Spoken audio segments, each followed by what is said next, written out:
Example 1.4 अगर देखिए आप एनसीईआरटी का, तो एक बेसिक सा क्वेश्चन है जो कि कुलम्ब्स लॉ, जो कि दो चार्जेस के बीच में फोर्स देता है, और जो ग्रेविटेशनल लॉ है, न्यूटन्स लॉ ऑफ ग्रेविटेशन, जो कि दो पॉइंट मास के बीच में फोर्स देता है, उसके बारे में डिस्कस किया गया।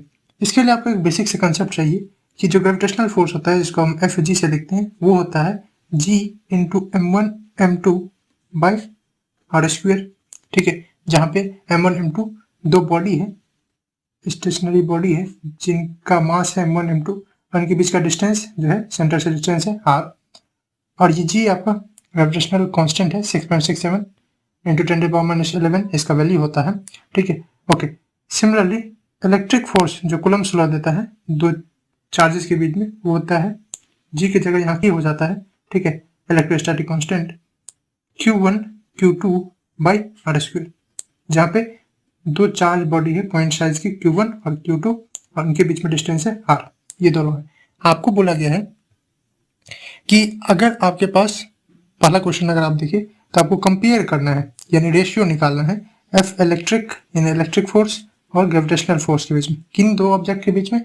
तो बोला गया है पहला क्वेश्चन में यानी 1.4 का ए में बोला गया है बिटवीन, आपको बोला गया है कि प्रोटॉन्स, टू प्रोटॉन्स के बीच में एक बार, और एक बार बोला गया है एक प्रोटॉन और एक इलेक्ट्रॉन के बीच में। तो सबसे पहले डिस्कस कर लेते हैं, ठीक है, between two protons. Okay, first में दिया between a proton and electron, एक प्रोटॉन है और एक इलेक्ट्रॉन है। एक प्रोटॉन के ऊपर में कितना चार्ज होता है और इलेक्ट्रॉन के ऊपर में कितना चार्ज होता है, आई होप आप जानते होंगे।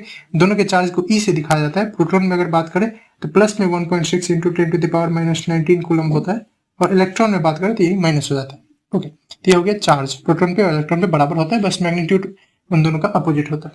सेकंड थिंग, ठीक है, कि इन दोनों का मास कितना होता है, तो आपको डेटा में दिया ही हुआ है कि आपका जो मास ऑफ प्रोटॉन है वो हो जाएगा कितना, 1.67 इंटू 10⁻27 kg।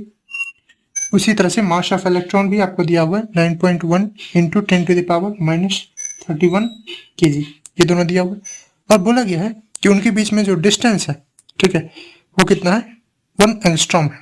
ठीक है, उसका वैल्यू दिया है डिस्टेंस का यानी आर का 1 एंगस्ट्रॉम। एंगस्ट्रॉम मतलब 10⁻10 मीटर। अब आप बारी बारी से निकालेंगे। तो पहले सपोज के लिए यहाँ पे आपका एक प्रोटॉन रखा हुआ और एक इलेक्ट्रॉन, ठीक है, इन दोनों के बीच में डिस्टेंस दिया हुआ 10⁻10 मीटर।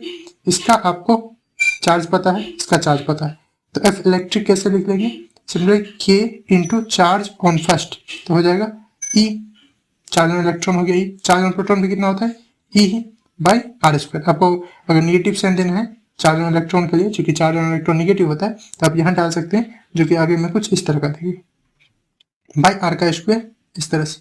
तो ये हो जाएगा आपका minus K e square by R square. Similarly अगर हम ग्रेविटेशनल फोर्स निकालना चाहें तो वो कितना हो जाएगा, आंसर है G into mass of proton, इस तरह से, into mass of electron by R का स्क्वायर।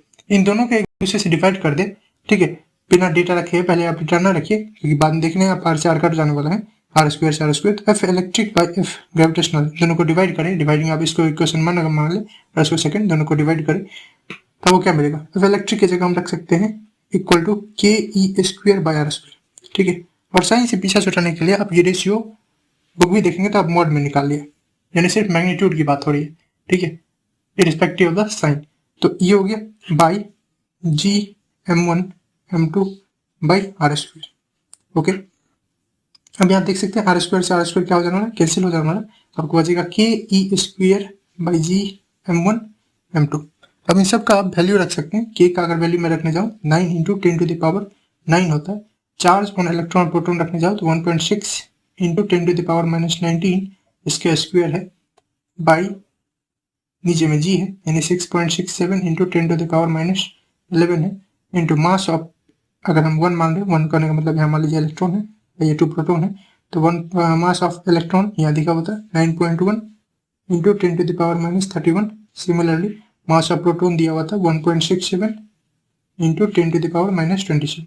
अब क्या करेंगे, ये 9 हो गया, यहाँ से पहले जो जो नंबर है उनको एक साथ लिया है, 9 इंटू यहाँ 1.6 का स्क्वायर है यानी 1.6 इंटू 1.6 इंटू 10⁻19 का स्क्वायर है यानी 10⁻38 बाई, इधर सारे नंबर एक साथ 6.67 फिर इधर हो गया 9.1, फिर हो गया 1.67, और सारे जो पावर वाले हैं वो एक साथ 10 का पावर -11 इंटू 10 का पावर -31 इंटू 10 का पावर -27।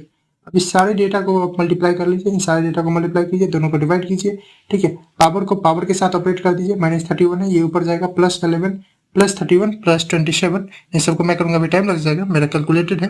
ये आपको दे देगा डेटा 2.4 इंटू 10⁻39, ये आपका डेटा आ जाएगा, ठीक है, इस रेशियो का। सिमिलरली बोला है कि अगर दो प्रोटॉन होते हैं, ठीक है, दोनों के दोनों प्रोटॉन होते हैं, यहाँ पे भी प्रोटॉन रहता है और यहाँ पे भी प्रोटॉन रहता है, अभी भी डिस्टेंस जो है वो सेम ही है, तो कितना इन दोनों के बीच में क्या रह रहा होता, ठीक है, इन दोनों का रेशियो कितना होता है, यानी इलेक्ट्रिक फील्ड का, इलेक्ट्रिक फोर्स का और जो ग्रेविटेशनल फोर्स है उन दोनों का कितना वैल्यू होता अगर दो प्रोटॉन रहता था।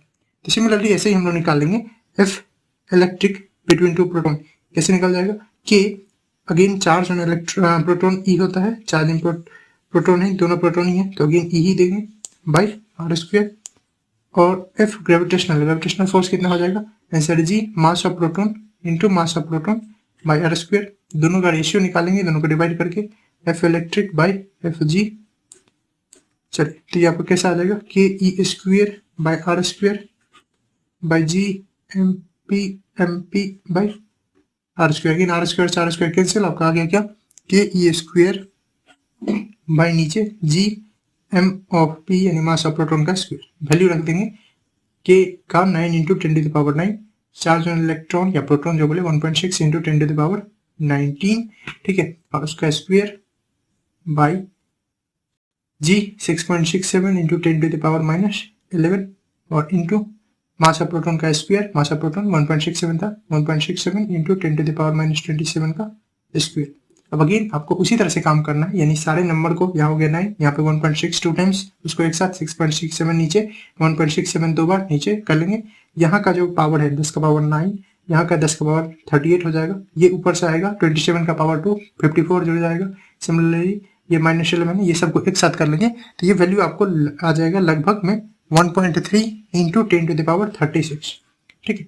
आप देखेंगे दोनों में डिफरेंस आ गया। अगर यहाँ पे देखें तो यहाँ पे आपका जो वैल्यू आया है इलेक्ट्रिक फोर्स और ग्रेविटेशनल फोर्स का जो रेशियो आया है वो है 2.4 इंटू 10⁻39, यानी इससे पता चलता है कि एफ इलेक्ट्रिक, इसको अगर ध्यान ले जाए, एफ इलेक्ट्रिक जो होगा वो 2.4 इंटू 10⁻39 टाइम्स ग्रेविटेशनल फोर्स होगा, ठीक है, जो कि अभी से बता रहा है इलेक्ट्रिक फोर्स काफी स्ट्रॉन्ग होता है compare to gravitational force between two electrons.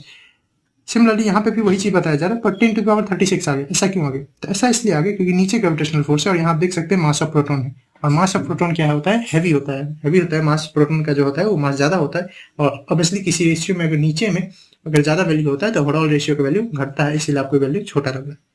उसके बाद इसका आप देखिए बी पार्ट दिया हुआ है, एक बी पार्ट भी है, ये ए पार्ट का 2 क्वेश्चन था, ठीक है, कि दो अगर एक प्रोटॉन एक इलेक्ट्रॉन है उनके बीच में इलेक्ट्रिक फोर्स और ग्रेविटेशनल फोर्स का रेशियो निकालिए, और दो प्रोटॉन है उनके बीच में। उसके बाद यहाँ पे एक बी पार्ट भी है, बी पार्ट में आपसे पूछा गया है कि एक्सेलरेशन आप पता कीजिए किसी इलेक्ट्रॉन का प्रोटॉन का due to electric force of their mutual attraction when they are 1 angstrom apart, ठीक है।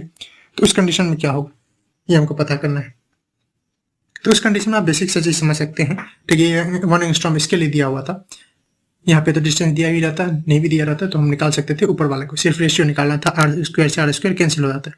अब इस कंडीशन में हम लोग क्या करेंगे, तो पहले तो फोर्स निकालना पड़ेगा। अब 2 चीज आई होप आप जान ही गए। पहला चीज कि इलेक्ट्रिक फोर्स का फॉर्मूला हो गया F इक्वल टू के Q1 Q2 by R square, और दूसरा एक और फॉर्मूला ग्रेविटेशनल से न्यूटन सेकंड लॉ से आता है F इक्वल टू ma।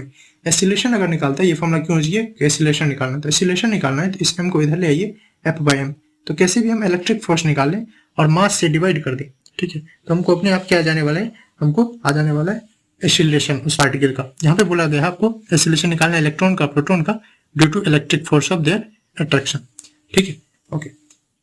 चलिए तो हम लोग निकालते हैं। अब इस कंडीशन में फोर्स अगर निकाला जाए तो अगेन फोर्स क्या हो जाएगा, के, ठीक है, पहले अगर हम निकाल ले किसके बीच में, एक प्रोटॉन और इलेक्ट्रॉन, तो के ई स्क्वायर बाई कितना हो जाएगा आर स्क्वायर, इस सब का वैल्यू अगर रख दे 9 इंटू 10⁻9 इंटू 1.6 टू 10⁻−19 का स्क्वायर बाई डिस्टेंस था 1 एंगस्ट्रॉम यानी 10⁻10 का स्क्वायर। सबको अगेन वैसे ही पावर के जैसे इवेल्युएट करेंगे तो आपका आ जाएगा 2.3 इंटू 10⁻⁸ न्यूटन। तो एक बार ये आ गया तो एक्सीलरेशन इक्वल टू क्या हो जाता है, फोर्स बाय मास। फोर्स का वैल्यू आपको आ गया है 2.3 इंटू 10⁻⁸। मास कितना हो जाएगा, मास आप अगर इलेक्ट्रॉन का निकालना चाहते हैं, acceleration of electron AE equal to 9.1 होता है इंटू 10⁻31 इसका मास होता है। इसको इससे डिवाइड कीजिए, 31 ऊपर ले जाएंगे प्लस हो जाएगा, तो आपका वैल्यू लगभग ये आ जाने वाला है 2.5 इंटू 10⁻22 मीटर पर सेकेंड स्क्वायर। इसी तरह से आप एक्सीलरेशन ऑफ प्रोटॉन भी निकाल सकते हैं। Acceleration of proton equal to कितना हो जाएगा, फोर्स कितना लगा बाय मास ऑफ प्रोटॉन। ठीक है, तो वो कितना आ जाएगा, फोर्स का तो वही वैल्यू है 2.3 इंटू 10⁻⁸ बाई इसका मास कितना होता है प्रोटॉन का 1.67 इंटू 10⁻27। इसको आप करेंगे तो यह आ जाएगा 1.4 इंटू 10⁻19 मीटर पर सेकेंड स्क्वायर। अगेन ये दोनों डेटा में अंतर हो गया। क्यों अंतर हो गया, आप बेसिक से समझ सकते हैं।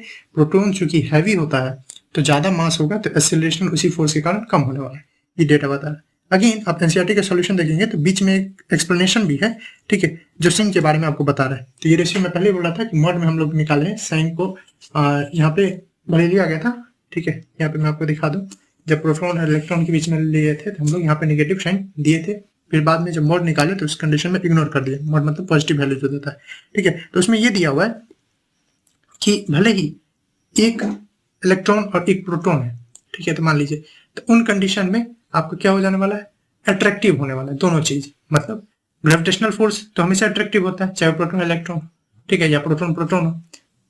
पर इलेक्ट्रिक फोर्स अट्रैक्टिव और रिपल्सिव दोनों होता है। जब एक प्रोटॉन और एक इलेक्ट्रॉन है, अपोजिट नेचर के चार्ज है, तो ये दोनों एक दूसरे को क्या करेंगे, अट्रैक्ट, ठीक है। वही अगर सेकंड क्वेश्चन देखें जहां दोनों प्रोटॉन है तो ग्रेविटेशनल फोर्स तो अट्रैक्टिव होगा, पर इलेक्ट्रिक फोर्स दोनों क्या होगा, रिपल्सिव होगा। ये दोनों एक दूसरे को रिपल करेंगे, तो वो चीज वहां पे नोट करके दिया हुआ है, ठीक है।